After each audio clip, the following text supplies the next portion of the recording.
एगो लाइन याद आता यही में अच्छा लाइन याद आ रहा है। चल पहले जैसे यार भलाई चलता, पहले जैसे यार ना भलाई चलता, तनी सट के सूती दहिया के दवाई चलता, तनी सट के सूती दहिया के दवाई चलता, पहले जैसे यार भलाई चलता, पहले जैसे याब ना भलाई चलता। रुको रुको रुको फिर पहुंच गए वहां पे।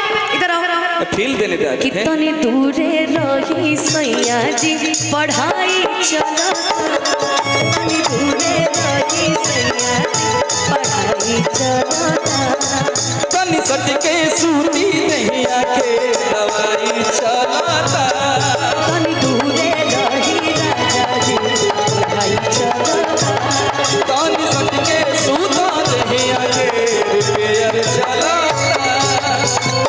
अरे तनी दूरे रही राजा जी पढ़ाई चलता।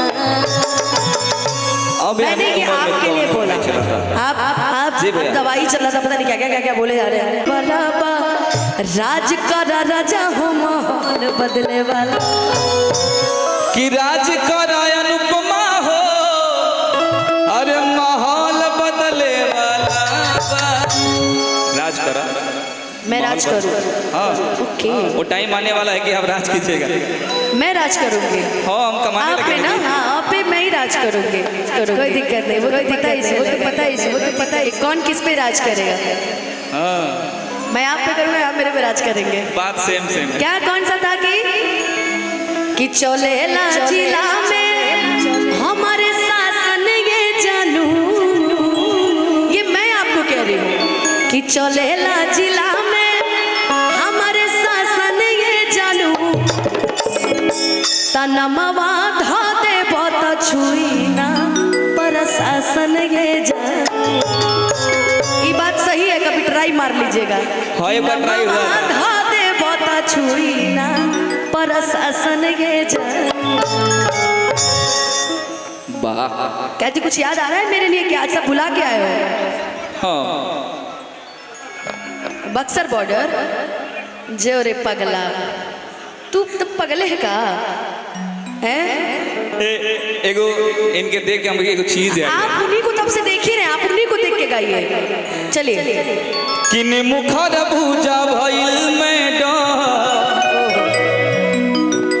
देखनी है तब याद आई है। अब मैं आपकी नजर वहीं रहती है भाई। मैं कितनी गंदी नजरें हैं लोगों की भाई। तो देखो कह रहे हैं देखनी है तो याद आई लग, मतलब क्या कवि का क्या भाव है बताओ तो मुझे।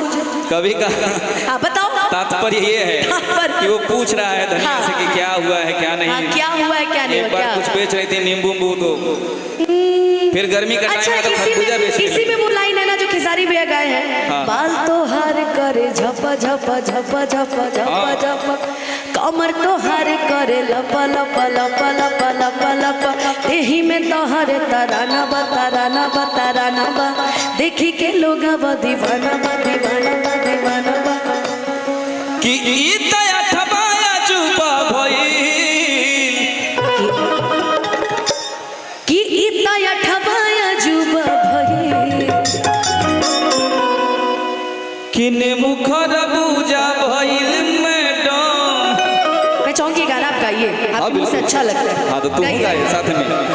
कि बोला धनिया कवन कलाकारी हो गई, सुठ साड़ी हो गई, अभी भर तू कुंवारी बेकरारी हो गई, कवन बीमारी हो गई। बोला धनिया कवन कलाकारी हो गई, सुठ साड़ी हो गई, अभी भर तू कुंवारी बेकरारी हो गई, कवन बीमारी हो गई।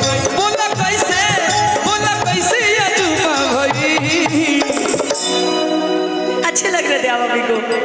हमको लड़की पूछ रही हो क्या? नहीं जी, इतना बड़ा बड़ा दाढ़ी है। कलाकारी में भाव। ना तो कलाकारी में तू ही ओढ़ा तब ना ठीक मुझे लगी। उनको उड़ाओ ना इस पे। ना मैं तो हुई, मैं हमेशा हमेशा हूँ, उनको उड़ाओ ना। तो देखो वो अच्छी लग रही है, सुंदर लग रही है, सुशील संस्कारी लग रही है। लोग हमको गलत समझेगा जी। नहीं पागल, बोलेगा कि एक ही मंच पे कितनी लड़कियां अरे चलती हैं। यार लोगों का क्या है, लोग तो समझते ही रहेंगे, जिनको जो समझना वो समझता ही रहेगा। हाँ, सही हम भी बात। यही समझेंगे तो लोग क्या समझेंगे। चलो चलो, तुम कोई बात परफॉर्मेंस नहीं। करो, चलो चलो चलो। कि इतया ठमाया जुबा भई। अरे पागल, वो लहंगा है, चुनरी वो है। अरे हमको फर्क नहीं समझ में आता है जी। कचुप कचुप आदमी की धरती पर। ओह माय गॉड, जोरदार तालियां बजा दीजिए दोनों के लिए। उफ, हमको कुछ फील हुआ है। हुआ है ना? हमको लगता है अब शादी करने का हमारा उम्र हो तुम गया। घर चलो, तुम्हें हम फील करवाते हैं। कि इतया ठमाया जुबा भई। तने मुखर पूजा भइल में, किने मुखर पूजा भइल में, किने मुखर पूजा भई। बोला धनिया कवन कलाकारी हो गई, सूट साड़ी हो गई। अभी बारू तो कुंवारी पे खजारी हो गई, कमल पे मारी हो गई। बोला धनिया कवन कलाकारी हो गई, सूट साड़ी हो गई। अभी बारू तो कुंवारी पे खजारी हो गई, कम पे मारी हो गई। जुबा भई, तने मुखर पूजा भइल में, किने मुखर पूजा भइल में, किने मुखर पूजा भइल।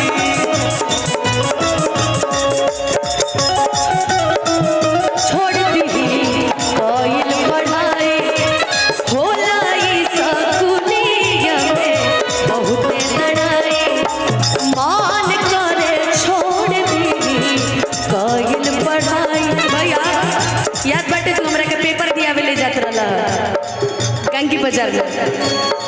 होला ई सकुलिया में बहुते लड़ाई। धाके कोनो काटा खींच लेल काटू पट्टा हमर जुआ जला देले बा। अरे तुम भी मत खींचो। तहराया किया के, तराया किया के गजराए जान, भगन करा दिल बा। हराया दिया के गजराए जान, झगड़ा करा देले बा। क्या बात?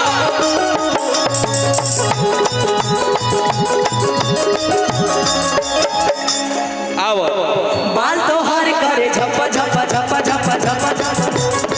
कमर तो हार करे लपा लपा लपा लपा लपा लपा। दहिया में तो हार ताराना बा ताराना बा ताराना बा। देखी के लोग बा दीवाना बा दीवाना बा दीवाना बा। इता अठवाया जुबा भरे कि हम शिवानी अठवाया जुबा भरे। तने मुखर पूजा भइल में, किने मुखर पूजा भइल में, किने मुखर पूजा भइल।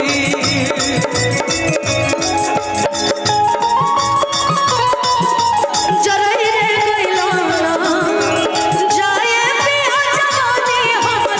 जरई रे गइलाना एगो नचनिए कारण, एगो नचनिए कारण कनिया के भुलाइए गइलाना। एगो नचनिए कारण कनिया के भुलाइए।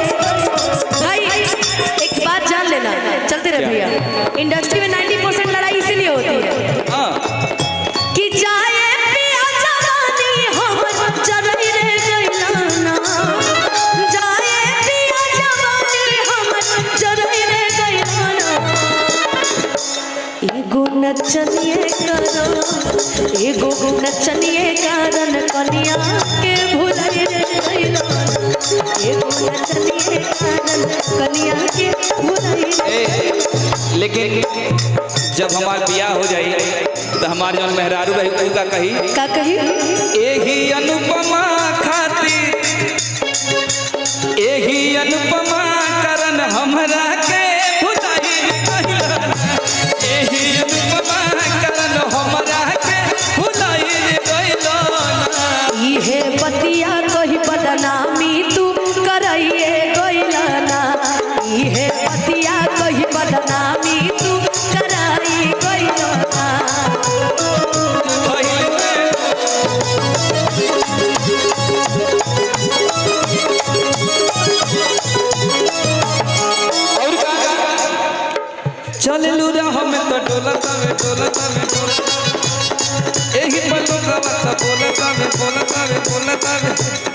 बोली में तोहरा तराना तराना तराना तराना एक ही पल हम दीवाना दीवाना दीवाना चले लूरा हमें तो डोलतावे डोलतावे एक ही पल हम तो बोलतावे बोलतावे बोलतावे बोली में तोहरा तराना तराना तराना यही पल हम दीवाना दीवाना दीवाना